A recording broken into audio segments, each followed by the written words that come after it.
Jauh dari agama. Ini semua efek kalau jauh dari agama. Semua keburukan itu dilarang dalam agama. Berzina, memerkosa masuk dalamnya, memukul, memfitnah, menggibah, menyakiti, mencaci. Semua yang buruk-buruk dilarang dalam agama. Artinya kalau orang itu ke agama lebih dekat, dia tahu itu haram, dia tidak akan kerjakan. Kalaupun ada yang lolos di antara dosa-dosa tersebut, saya yakin tidak semuanya. Mungkin ada satu dua yang dia lakukan. Itu pun dia tahu itu kesalahan. Dan semua yang diperintahkan agama itu baik sama orang, bakti sama orang tua, mencari rezeki yang halal. Kalau utang niat mau membayar, semua itu kebaikan-kebaikan dalam Islam diperintahkan. Jadi faktor utama ini karena jauh dari agama. Dan ini bukan jauh lagi dari agama. Mungkin memang sudah tidak ada agama dalam hidup mereka. Si ayah tadi hanya karena punya utang, kemudian mau ambil harta dari istrinya, kemudian istrinya mungkin tidak kasih, maka dia suruh dan dukung anaknya untuk memutilasi ibunya. Ini kan luar biasa. Ini tipologi suami seperti ini luar biasa. Saya tidak sangka kalau ada di masa kita ini ya. Gimana bisa dia mutilasi istrinya sendiri? Dan dia ajarin anaknya merupakan darah dagingnya untuk mutilasi ibunya.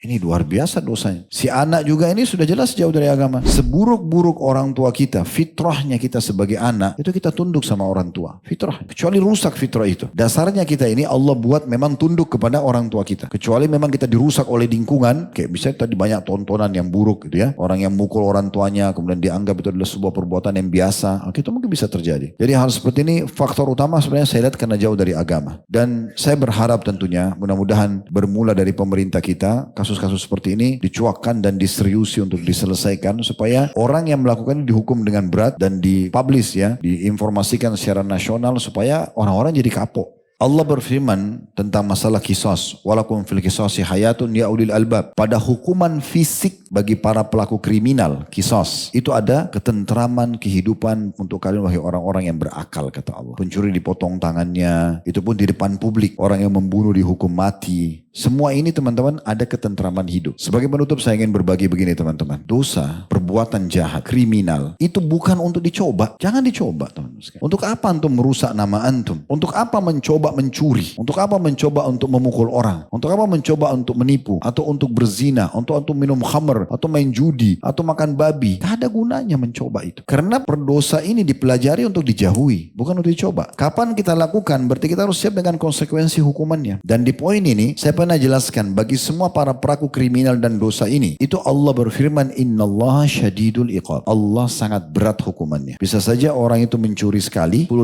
rupiah tapi diharamkan rezeki mungkin 10 tahun. Siksanya Allah lebih berat daripada perbuatannya.